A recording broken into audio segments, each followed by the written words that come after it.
If I had to pick just one day to hunt each season, it would be November 7th. The day dawns clear and cool.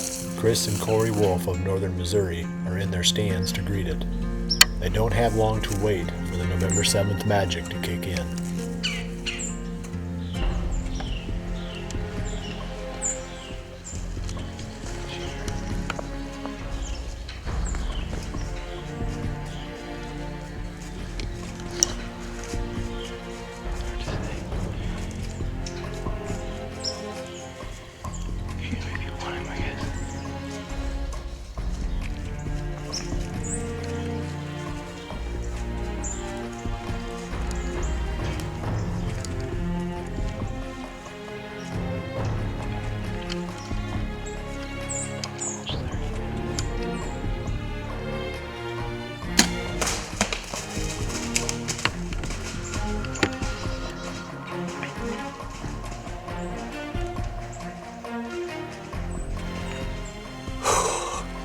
Happened fast, man. Holy cow. It's November 7th. It's the day you want to be in the stand for sure. I think it's down. We're gonna go down there, so it's awesome. I don't know what time it is, but it's early. It's awesome. As Chris and Corey celebrate their early morning success, I sneak into my stand just as the sun creases the horizon.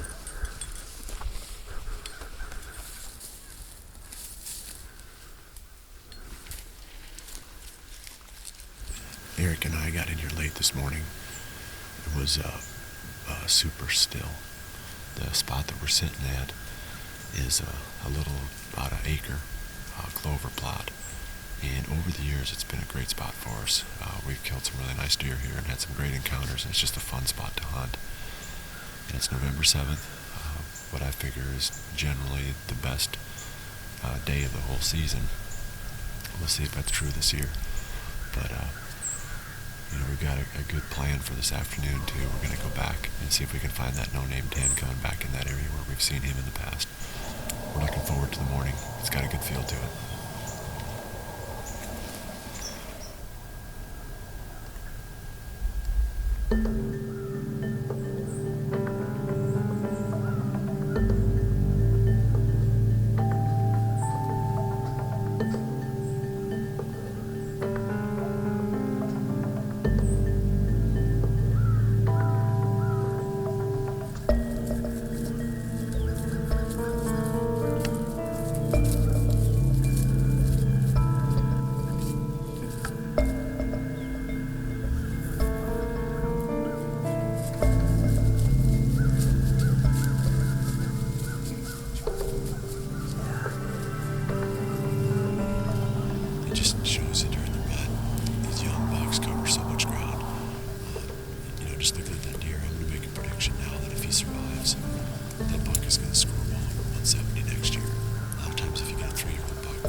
The rut's best day is off to a great start. Bucks are on their feet. 30 miles to the east, Brett Joy is back in the same stand on the small property where he encountered 3 mature bucks the day before. Alright, it is the morning of November the 7th here in southern Iowa, and it's my favorite day of the year to hunt. November 7th always seems to fall right in the thick of it. We're back in the same set that we were in last night when we saw the 3 biggest shooters on this farm that we know of. We're on this poor man plot that Eric and John put in over the summer. It's only about 1/8 of an acre bottom quick plot, but it's coming great, and it's a great little staging plot. It was a great place to sit during the rut when those bucks are cruising. We saw that yesterday. I think we saw 7 bucks last night. We're hoping we're going to see a couple more today. We actually already did see 1 or 2 back in the corner across the creek. We're going to try to sit all day, and hopefully we can get it done today in southern Iowa.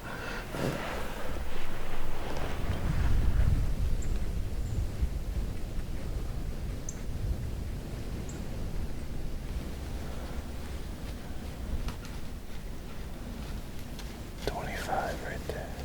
What's he doing?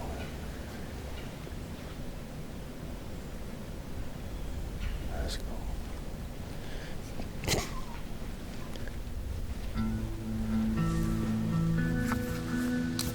40 miles south, Mike Reed is hunting deep in the timber on his new farm.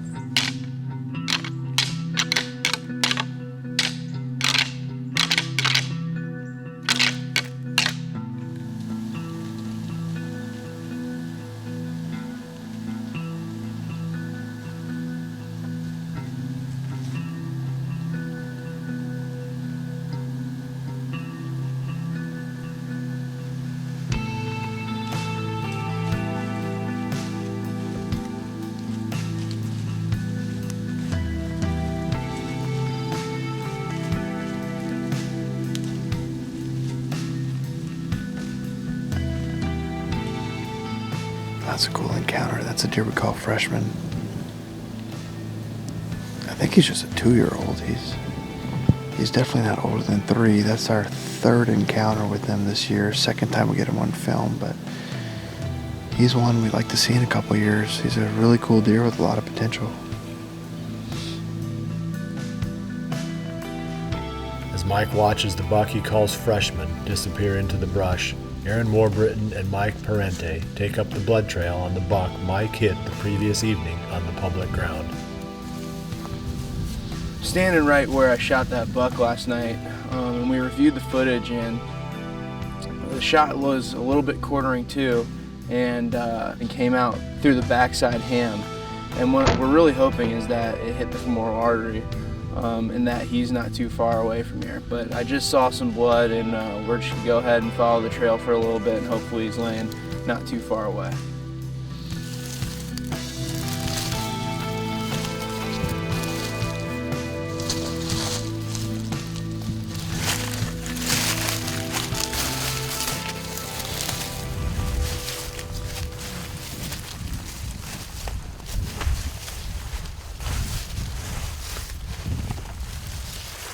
Oh, right here. Aaron, right here. Oh, dude. Oh. Dang, man, he's bigger than what we thought. Look at that. Yeah, it definitely got him in that artery. For sure. Wow. Nice buck. Probably died last night. That's a relief for sure. Gosh, what a nice buck. Well, here he is. We got him cleaned up and dragged out, and it was a heck of a drag out of there. We were back there probably about a mile. I've been hunting for 3 years now, and this is my first buck. Never really would have imagined that this would be the way I shot my buck, filming Aaron and then having a bit of a rodeo up in the tree stand, switching around. But we got it done, and that's another one down on the public land for you.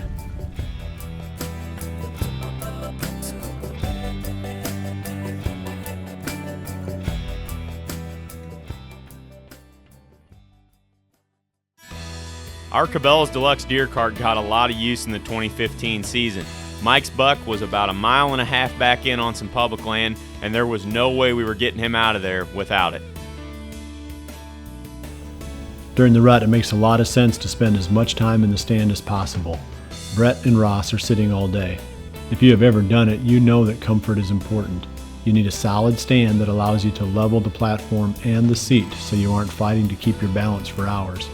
The stand also needs a comfortable seat. The muddy stands Brett and Ross are using offer these important features. One of the biggest challenges we face every season is the ability to hunt spots where the wind swirls. With proper scent control, such as using the Ozonics unit, we gain the edge that we need to hunt some of the places that we otherwise could not.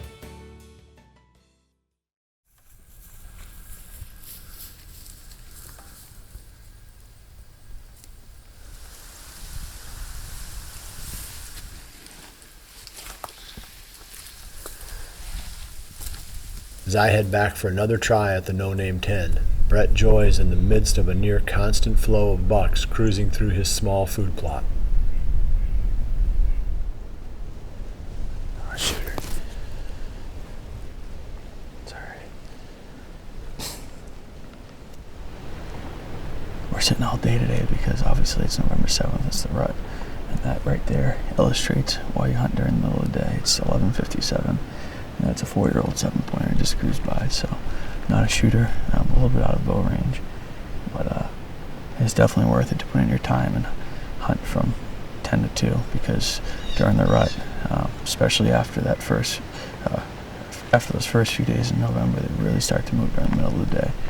We'll continue to be vigilant, and hopefully a big one comes by.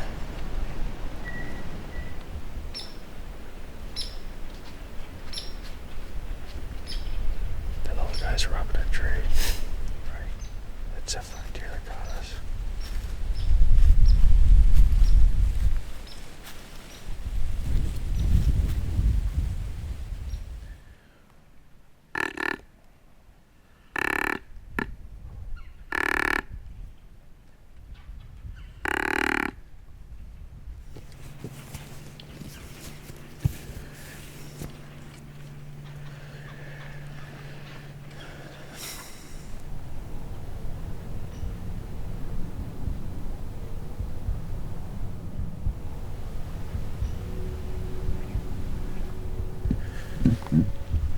It's Dennis.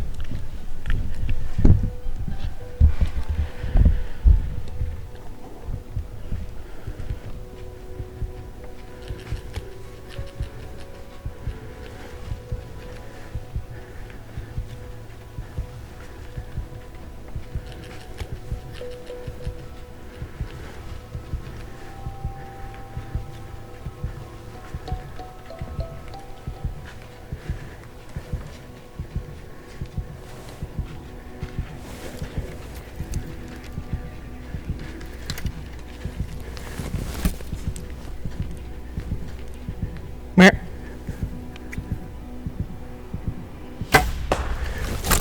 he's crushed.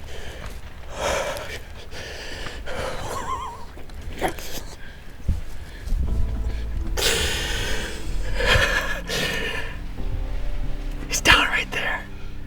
Iowa buck down. That's Dennis. He's the big 10 we've got pictures of since June. We put cameras out on this farm way back when I was here in June. Oh, and he was the first deer we got pictures of just when he was just starting to grow, and he lived up. Oh, that's an awesome buck. It just means a lot to me, because this hunt has been 4 years in the making. About preference points for Iowa. Made some really good friends with the guys of the office. John and Eric have helped me out tremendously on this farm. It's just a small little 40-acre farm, and we just made the most of it here. Obviously, testament to the poor man plot and this pinch point right here. Awesome, awesome.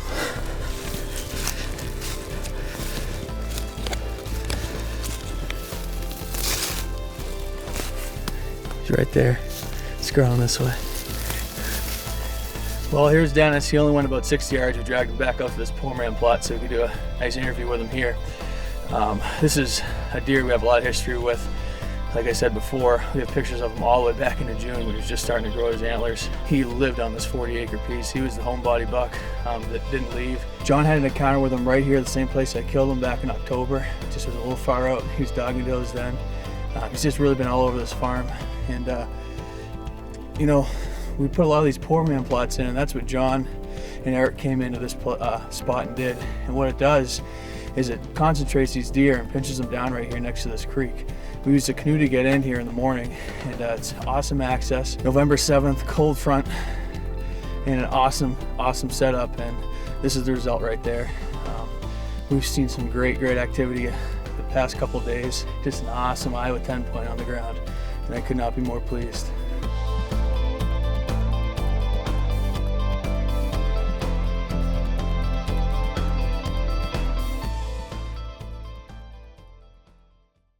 Hunting sights come in two basic styles, fixed pin and movable pin. Some people prefer the single pin sights because they can dial in the exact distance of the shot for pinpoint accuracy. Brett Joy uses one of these, a Fuse Helix slider. The movable pin sight allows for easy and quick adjustment. As a result, Brett was able to set the pin in time to make the shot on this great buck. Brett was using a Scott Archery string loop release. These releases have open hooks that permit a quick and sure grab of the loop. The action was happening fast in the stand that afternoon, and if Brett had been using a system that slowed his time to full draw, this buck definitely would have gotten away. Sometimes small things end up making a big difference in the outcome of a hunt. Often when you stop a buck, he'll be on red alert and drop to run at the sound of the shot. To manage this challenge, you need to aim low, but you also need a quiet bow that gets the arrow to the target fast. Brett was shooting a Hoyt Carbon Spider Turbo on this hunt, a very fast but quiet bow. The buck never moved before the arrow hit him square in the vitals. John and Eric began scouting the property where Brett was hunting back in early summer. Their first step in the patterning process was to find out what kind of bucks lived in the area. To do this, they placed their trail cameras over trophy rocks. The minerals are good for the deer, but more importantly in this case, the rocks are very attractive and gave the guys a great starting point for their season. As Brett celebrates his success, I'm waiting for the heavy 10-pointer to emerge at the far end of the food plot. So far, only the usual family group of does and fawns have filtered out. 475 miles to the east, Ohio bowhunter Jason Huntsman peers out the window of his ground blind. Jason is hoping the giant buck he's been hunting will step into the big and beastie food plot. It's November the 7th. I am set up over one of my favorite frigid forage food plots. This is one of my favorite spots to hunt in the whole world. I killed a 154-inch deer here last year, and I had a big deer here last year we were hunting. Called him Big Trashy. Long story short, a neighbor about a quarter of a mile away got a picture of him. And he sent it to me and at least gave me some hope. Finally, about 2 weeks ago, I got one picture of him. Sunday, checked the trail camera, sure enough, he was up here. So, I came in today, there was big rubs, big scrapes everywhere, and those have not been here. So, I've got high hopes that tonight might be the night.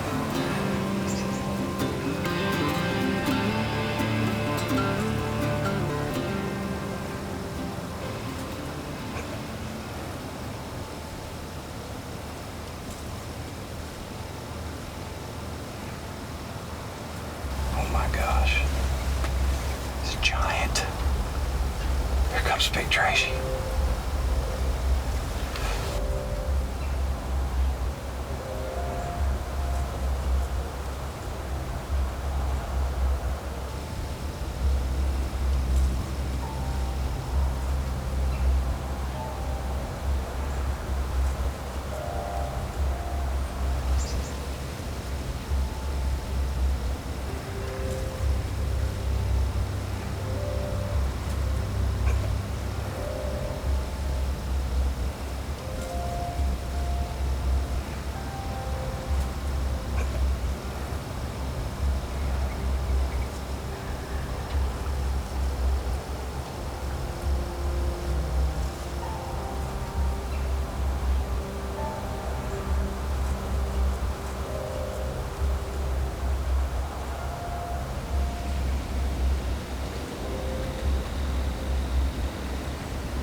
Dear Lord.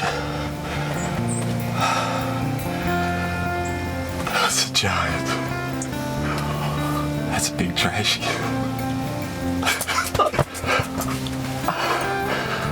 I've been bow hunting since I was 10 years old. I'm 41. I've been waiting my whole life for that shot right there. And I can tell you right now, the old Hoyt Carbon Spider. Let him have it.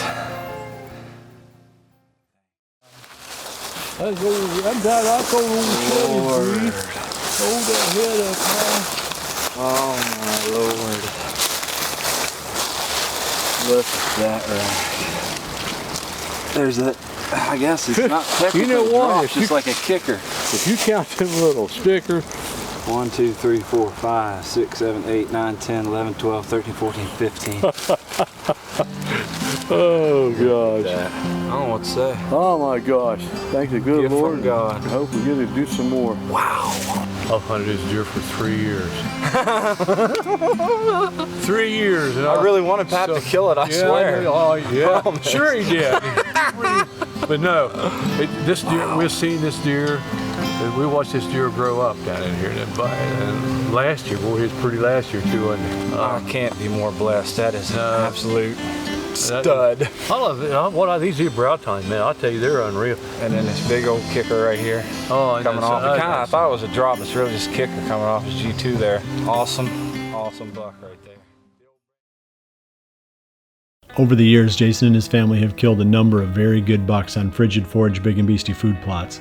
This blend produces a lot of lush green forage that attracts deer throughout the fall. During the rut, the bucks are searching for does. As Jason showed, if you're growing what the does like to eat, you'll have the bucks too.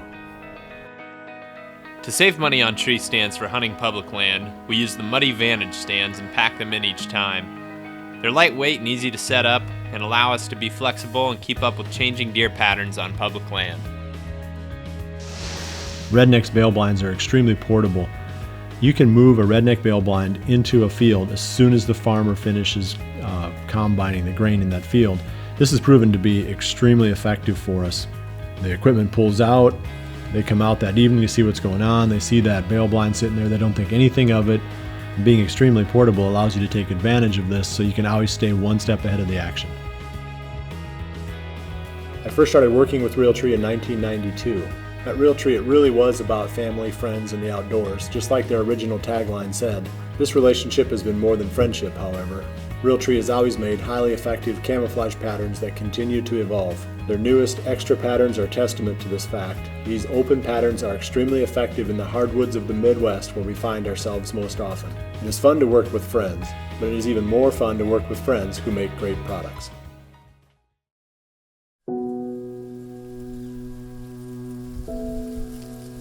My evening ended without an appearance from the No Name 10, but overall, November 7th proved to be an epic day of whitetail hunting. Chris and Corey Wolf started us off with a first light dandy. I saw a solid young buck that will someday be a heart stopper. Brett Joy shot the 10-pointer he had been dreaming about since summer, and Jason Huntsman took the crown jewel, a trashy monster from Ohio. And finally, I will leave you with scenes from Paul Waller's ex-hunt for a great southern Indiana buck that he dropped that afternoon. Today is Saturday, November the 7th, and Will and I are very excited to be out today. Been looking forward to hunting past couple days, as you guys know.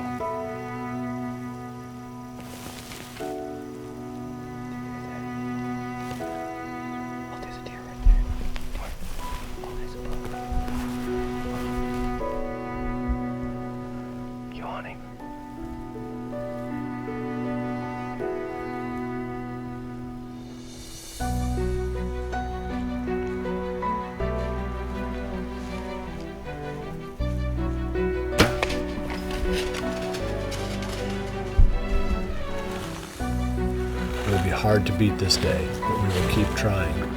The rut is far from over. There are many more good days left, and each one is a new adventure as we continue chasing November.